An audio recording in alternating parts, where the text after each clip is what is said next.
Well, hello there, and welcome to episode 175 of the Childless Not by Choice podcast. My name is Civilla Morgan. My mission is to recognize and speak to childless not by choice women and men around the world, worldwide, reminding us that we can live joyful, relevant, fulfilled, childless not by choice lives. And whether you have children or not, thank you for tuning in. Well, what is today's show about? Father's Day and men's health. I never thought I would say that because I never thought about it, but I think it's a great subject to discuss, both of them, Father's Day and men's health, so let's do this. But before we do, I want to thank my Patreon contributors, those who give monthly to the platform. I know that things can be a little tight right now. Prices are going up, things are changing, and I just really appreciate the fact that you are able to just make a contribution monthly to this platform. It means so much to me and to the platform. And for those who give once in a while via PayPal, thank you so much. Remember, if you want to do that once in a while giving, you can do that at PayPal at booksbycivillamorgan@gmail.com. Thank you very much. It is truly appreciated. So whether it's PayPal or Patreon, the details are in the show notes. And again, thank you. It's appreciated. Okay, so Father's Day, men's health. I want to tell you up front, well before President Biden's prostate cancer diagnosis, I had planned on discussing men's health for this year's Father's Day episode. And so I just wish him well. It was a shocking diagnosis, and continue to wish him and his family well. So yes, I really had this in mind, and so let's talk about it. There was one particular issue that I wanted to talk about, but I think I'm going to put that issue in the show notes. I don't want to discuss it because I feel like it's something that men should probably discuss, so I've put it in the show notes. I just didn't want to go into too much detail with that particular issue because I feel like it can be a little graphic, so I've put that in the show notes. You'll see it. It's one of the first things that's listed in the show notes. And I put the definition of that particular health issue in the show notes as well. And then I will also go over a list of things that can cause infertility in men. So I'll be going over that in just a couple minutes. But as I think back through my episodes, I don't believe I've ever discussed men's health.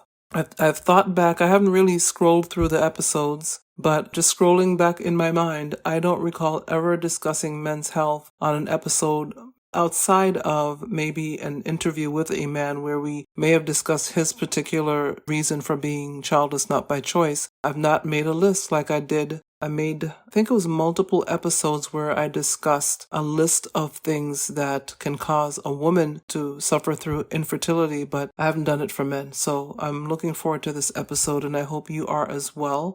If you have a man in your life who is childless not by choice, please be sure to ask him to listen to this episode, to all episodes really, but this Father's Day episode, June 2025. So we've discussed fibroids, PCOS, which is polycystic ovarian syndrome, endometriosis, adenomyosis or adenomyosis, miscarriage, running out of time, also known as the biological clock, MRKH, etc., etc. A whole list of things that we've discussed when it comes to things that make women infertile, but there's a whole list for men too. I mean, who knew, right?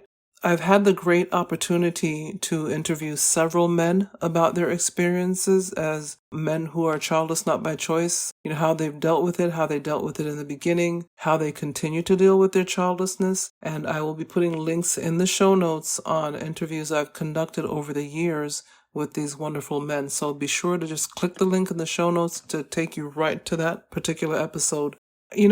I believe male childlessness is not, I could be wrong, but I feel like it's not as openly discussed as female childlessness because maybe it's a shock or an embarrassment to men, especially in light of the world in which we live, especially in certain places in the world where childlessness is already bad for women depending on where in the world they live.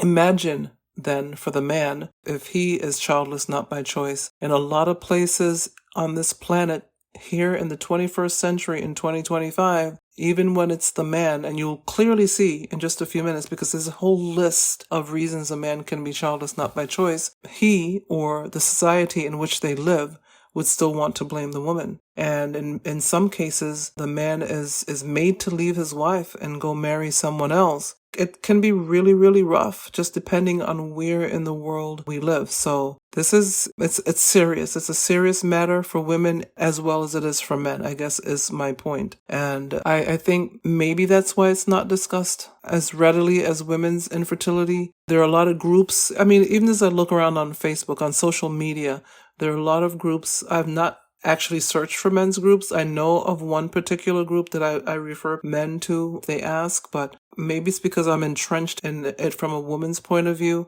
I personally don't think it's talked about enough. But if you have a different opinion, please let me know, because I do want to be educated. I don't want to be not aware or unaware. So anyway, I continue to think that it could be really rough for men in a different way, as it is rough and tough for women, just again, depending on where in the world men and women live, even in the 21st century. I always say that, even if it was the 31st century, I feel that humans are humans. I don't know if we do tend to evolve in certain ways, but there are certain ways that it just seems like it's not going to happen, or it's going to take a lot longer. And I think this issue of infertility is one of those ways where it just seems like, I don't know, certain societies they're just not willing to deal with the fact that childlessness is not just the woman's issue. It's a 50-50 thing. Just like about 50% of the population is female and 50% is male, that's how childlessness goes. And I don't know why it's so difficult to get through to certain populations around the world, but I don't know. Maybe one day it will happen. I'm hoping. Anyway, some of the things that can cause infertility in men.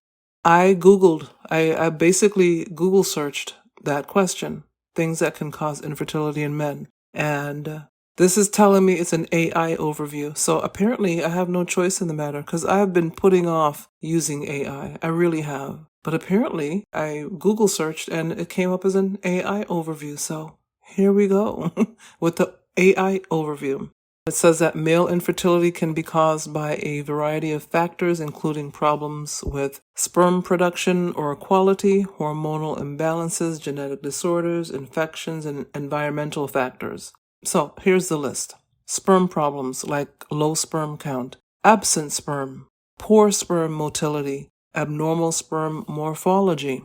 And then hormonal imbalances would be like reduced testosterone, hyperprolactinemia. I hope I'm saying that right. Hyperprolactinemia, which is elevated levels of prolactin that can interfere with the sperm production. Hormonal disorders affecting the pituitary gland or hypothalamus. Genetic disorders like Klinefelter syndrome, which is a genetic condition affecting men. Cystic fibrosis, genetic disorder that can cause blocked reproductive ducts.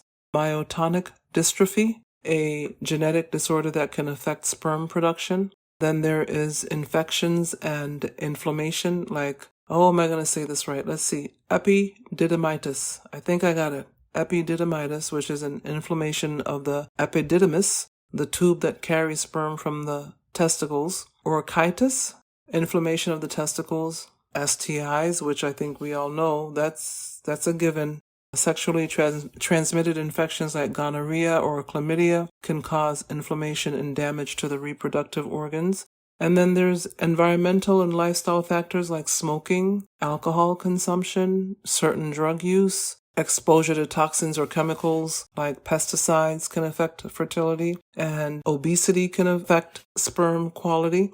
Then there's medical conditions like diabetes, kidney failure, cystic fibrosis, which I think was mentioned earlier, autoimmune diseases. And then there are other factors they say like varicocele, I don't know if I'm pronouncing it right, testicular trauma, which one of my interviewees, I think this was his particular issue, previous cancer treatment, undescended testicles, blockages or absences of tubes. And so that's a whole list, right? That's a long list. Most listeners of this podcast probably know the list for women, the list I just mentioned earlier. But did you ever know this list for men? I mean, as I read it the first time, I was like, wow, this is an entire list of 7 items with subsections in each item. I was a little shocked, to be honest, but it makes absolute sense. And so I just want to say to the men that I want you to get checked.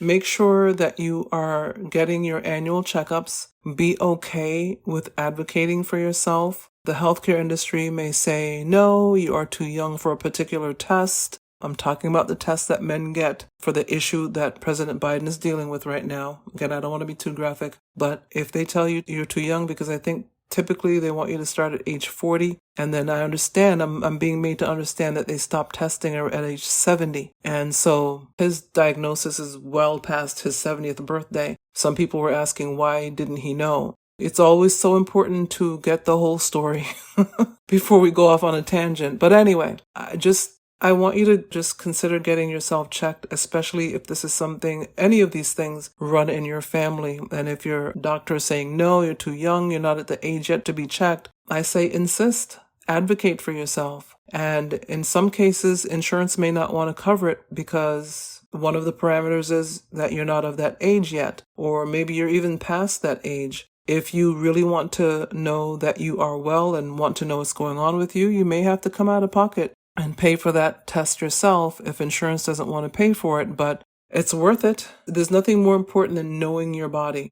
Do your part to know that you are well and get checked, especially if it's something that runs in your family. Even heart disease. If it's heart disease that runs in your family, which may not necessarily have anything to do with infertility, still go and get yourself checked out. Make sure your heart is well. Do whatever tests they want you to do. And like I said, whether or not insurance wants to pay for it, know for yourself that you are well. Life is short. Health, as I live my life, and especially in the job that I have in the healthcare community, health is worth more than money. Health is worth more than money. There's no amount of money that can help you if you're not healthy. Yes, it can help you pay for your doctor's visits and maybe for things that need to be done to try to get your health back on track. That's the only thing money would be good for when it comes to health. Health is more important than money. That's my opinion. So just be about advocating for yourself, men. I know that the consensus is that men like to put things off until the women in their lives, make them go to the doctor. But whether or not you have a woman in your life, go and get yourself checked out at least once a year. Get yourself checked. Get all the labs, the tests. Do that for yourself, for you. So that's my strong suggestion. So as we end here, I just want to say Happy Father's Day to all the wonderful fathers out there, men out there who are doing the work of raising great people for this world. We need all the good people we can get. It's a crazy world out there. And for those of you who did not birth or have any children and you're contributing to a child's life in some way, whether you're a coach or a teacher or whatever it is, and you have children in your life, continue to do that good thing for those kids. They will remember. And I know personally how being of a help can come back to help, come back to you. I won't go into any detail. Those are personal things where I've watched how my dad has treated people and it's come back to help him in his old age. And I had the opportunity to help others because of how my dad was treated in his old age. So it's beautiful when you just do the best you can, even though it's not the life you wanted or expected. Just do the best you can with what you have where you are, gentlemen, and it will come back to you. I promise. I know it will. So happy Father's Day to all the wonderful men out there. Happy Father's Day to my dad in heaven. I miss you so much, Daddy. I called him Daddy. It's a Caribbean thing that no matter how old we get to be, we call our dads Daddy and we call our moms Mommy. It's just a Caribbean thing. That's what we do. Yeah, I miss him immensely. I actually bought some of those little plastic sleeves that I'm going to put the notes he wrote me over the years, notes of encouragement. They're tattered and torn now, so I'm going to put them down in those sleeves to try to secure them and keep them from falling apart. You just never know the way you're affecting a child. No one's perfect. You may not get it right every single day, but try. You're trying, and the child can see that you're trying and know that you're trying. Just do the best you can with what you have. Happy Father's Day. Until next time, have a great one.